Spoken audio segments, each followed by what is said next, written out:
Voilà, donc on vous a présenté notre philosophie de travail ici à Jean Blou pour l'ensemble des études et de manière un peu plus fine pour l'accueil de nos lapins. Lapins, qu'est-ce que c'est que ça? Ça, c'est joli. Nos lapins, en fait, c'est simplement le petit surnom que vous aurez tous en rentrant à la faculté. Ce sont les étudiants qui sont là pour la première année. Dans certaines facs, ce sont des néos, dans certaines facs, ce sont des bleus. Mais on avoue qu'ici, le terme de lapin, il est vraiment affectueux, il est très consensuel et on s'y retrouve tous. Et la grande parole qu'on m'a dit quand j'étais moi-même lapin ici à Jean Blou, c'est qu'on est toujours un lapin quelque part. Et dans la vie, c'est important de se rappeler ça. Donc, pour l'accueil de nos lapins 2020, on est évidemment en train de travailler d'arrache-pied. Parce que ce qui se passe pour le moment, c'est pas anodin. Et ça joue vraiment un impact très fort sur la vie de nos étudiants. On en est vraiment très, très conscient.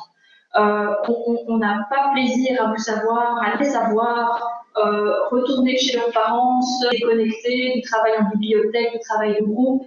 Et donc, on a vraiment eu à cœur de mettre en place, dès le début du confinement, une nouvelle vie, quelque part un peu différente, mais toute une nouvelle vie, un nouvel équilibre, le meilleur possible pour nos étudiants depuis le mois de mars. Alors, qu'est-ce qui s'est passé?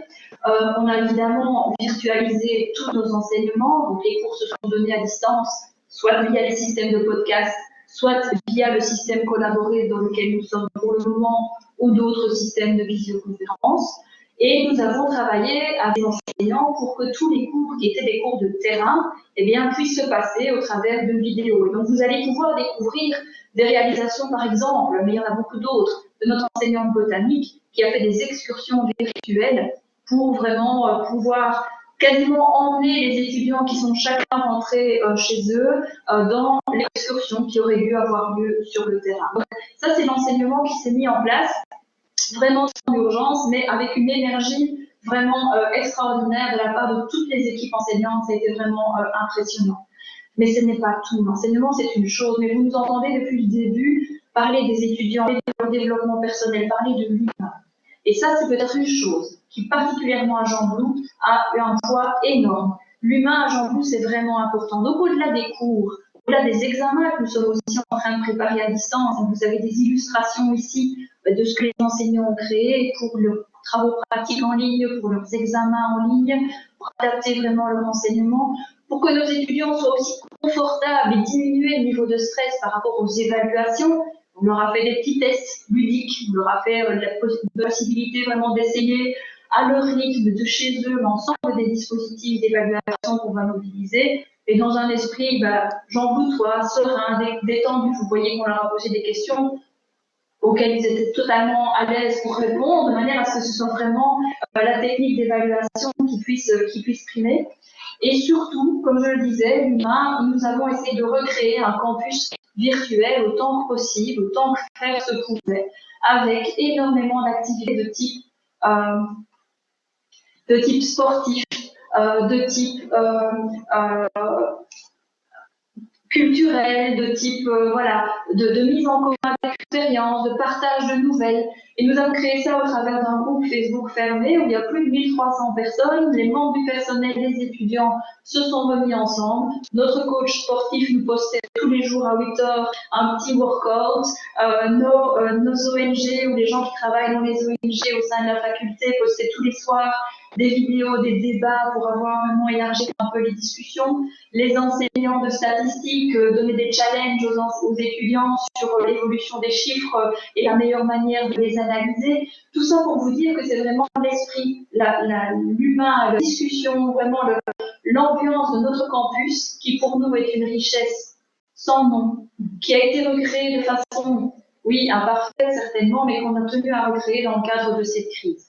Et pour la rentrée 2020, on verra, on n'a pas encore les éléments par rapport à ça. On ne sait pas encore si c'est possible un cours en auditoire, mais évidemment, on se doute que ce sera des choses compliquées. Donc, on est en train de travailler pour l'ensemble de nos étudiants à identifier quelles sont les activités à protéger à tout prix.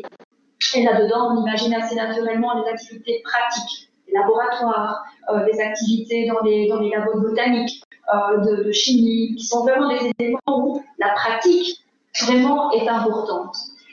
À mettre en opposition peut-être avec des cours en amphithéâtre qui auraient eu lieu en amphithéâtre et sur lesquels on a acquis à une bonne cadence, une expérience pour la virtualisation, pour travailler en interactivité, pour vraiment pouvoir donner ce cours dans des conditions raisonnables. Donc on est en train de travailler à ce modèle un peu hybride, à ce modèle un peu mixte, avec du présentiel, mais en petits groupes absolument pour garantir la sécurité de nos étudiants et du personnel, et ce modèle à distance pour les cours plus théoriques. Oui.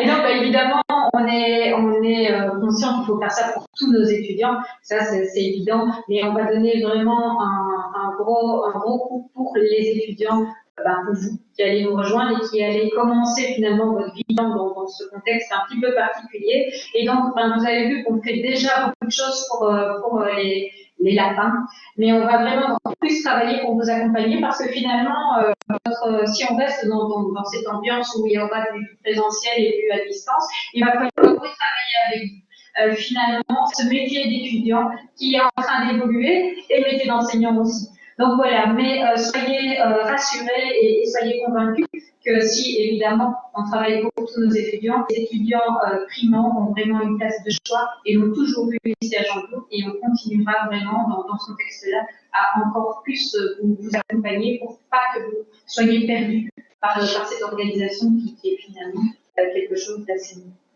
Et donc, en fait, on constate ici, pendant cette fin de quadrimestre, on regarde un petit peu ce qui se passe auprès de nos étudiants, en que nos étudiants, Bac 3, Master 1, Master 2, sont finalement tout à fait à l'aise et tout à fait armés, ils connaissent leur métier, ils sont capables de continuer à travailler, ils préféreraient bien sûr être ici, et nous préférerions qu'ils y soient, mais ils sont capables de continuer à travailler. Et donc, il est clair que quand on va faire cette balance dans le modèle hybride entre ce qui est en présentiel et ce qui est en virtuel, le poids des Bac 1, donc le poids des enseignements de Bac 1 va être plus important. Donc, il y a probablement plus de choses en présentiel qui vont être organisées pour les étudiants de première année, qui vont être notre priorité, parce que comme le disait Catherine, ils ont un nouveau métier à apprendre, alors que les autres sont plus autonomes. Mais tous les ans seront sur le campus pour les activités prioritaires pratiques, parce qu'une formation d'ingénieur nécessite des activités pratiques, et si on a dû renoncer ici sur les dernières semaines, on ne peut pas se lancer dans un apprentissage uniquement virtuel pour la suite de nos formations. Or, il va falloir vivre